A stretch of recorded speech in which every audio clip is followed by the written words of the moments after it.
கட்சி முடிவு பண்ணணும் யார் எந்த இடத்துல போட்டியிடணும். நாங்கள் முடிவு பண்ணக்கூடாது. கட்சி சார்பாக என்ன சொல்கிறாங்களோ அதுதான் கேட்போம். கட்சி ஜெயிக்கணும், எங்களுடைய அலையன்ஸ் ஜெயிக்கணும், அதுதான் முக்கியம். திமுக ஆட்சி எப்படியாவது வீழ்த்தணும், அது மட்டும்தான் நோக்கமாக இருக்குது. அவங்களுடைய கரப்ஷன், பெண்களுக்கு பாதுகாப்பு இல்லை, போதைப் பொருட்களுடைய ஈஸி அக்சசிபிலிட்டி, இது எல்லாத்துக்கும் ஒரு முற்றுப்புள்ளி வைக்கணும். அதை நோக்கி தான் இந்த தேர்தலில் நாங்கள் எல்லாரையும் சந்திக்க போகிறோம். தனிப்பட்ட முறையில் நான் போட்டியிடணும், நான் ஜெயிக்கணுங்கிறது கிடையவே கிடையாது. ஒன்றுமே கொடுக்கல. எந்த தொகுதி உங்களுக்கு தெரியுமா? எந்தெந்த தொகுதி கொடுக்க போகிறாங்க, எத்தனை தொகுதி கொடுக்க போகிறாங்க, யாருக்கும் தெரியல. விஜய் வந்து நேற்றைக்கு சிபிஐ விசாரணைக்கு ஆஜராயிட்டு வந்தார். வெளியே வரும்போது மிகவும் உற்சாகமாக வந்தார். அதை நீங்கள் எப்படி பார்க்குறீங்க? ஒரு விசாரணைக்கு ஆஜராயிட்டு அவர்கிட்ட தான் கேட்கணும். அதே போல் செந்தில் பாலாஜிக்கு நீங்கள் நாளைக்கு ஆஜராக சம்மன் கொடுத்துருக்காங்க. இந்த விஷயத்தை நீங்கள் எப்படி பார்க்குறீங்க? தவறு பண்ணும்போது சமன் வந்தால் போய் பார்த்து தானே ஆகணும். ஏன் யாருமே போகாமல் இருக்காங்களா? அவருக்கு நான் விதிவிலக்கா? சமன் கொடுத்தாங்கன்னா போய் பார்த்துட்டு வரட்டும். மேடம், தொடர்ச்சியாக வந்து பார்த்தீங்கன்னா தாவேகா தலைவர் விஜயை வந்து என்டிஏ கூட்டணிக்குள்ள அழைத்து வரணும்னு சொல்லிட்டு பேசிட்டு இருக்காங்க. பேசுகிறவங்களுக்கு பதில் கொடுக்க முடியாது. ஓகே மேடம், தொடர்ச்சியாக கேஸ் அந்த சிலிண்டர் அதாவது கட்டுப்பாடு இருக்குது.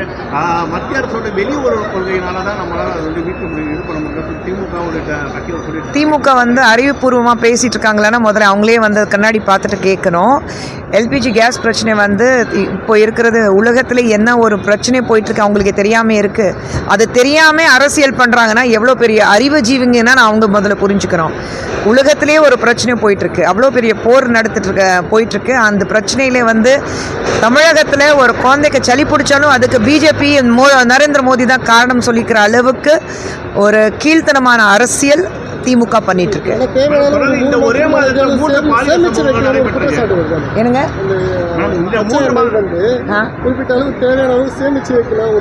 மூணு மாசத்துக்கு முன்னாடி இந்த மாதிரி போர் வரப்போது நான் இவங்களுக்கு வந்து தகவல் கொடுத்தாங்களா? ட்ரம்ப் கொடுத்தாரா இல்லை நெத்தானியோ கொடுத்தாங்களான்னு முதல்ல சொல்லுங்களேன். இப்போ இவங்க பண்ணியிருக்கணும்ல, தமிழகத்தில் இந்த பிரச்சனை இருக்கக்கூடாதுன்னு இவங்களுக்கு முன்னாடியே வந்து ட்ரம்ப்போ தொடர்பு பேசிட்டு சொல்லிட்டாங்களா? இல்லை ஒரு இஸ்ரேலுடைய பிரைம் மினிஸ்டர் பேசிட்டாருன்னா இவங்க சேமித்து வச்சிருக்கணுமே. ஒரே மாதத்தில் தொடர்ந்து 2-3 பாலியல் சம்பவங்கள் நடைபெற்று கல்வியில் சிறந்த தமிழகம் முதன்மையான தமிழக நாடுன்னு சொல்லி ஒரு நிலையில் இந்த பாலியல் சம்பவம் நடைபெற்றது எப்படி பார்க்குறீங்க? நாங்கள் சொல்லிட்டு இருக்கிற விஷயம் ஒன்று தான். திமுக ஆட்சியில் பெண்ணுங்களுக்கு, குழந்தைங்களுக்கு எந்த பாதுகாப்பு இல்லை. லா அண்ட் ஆர்டர் வந்து எங்கேயோ போய் நிற்குது.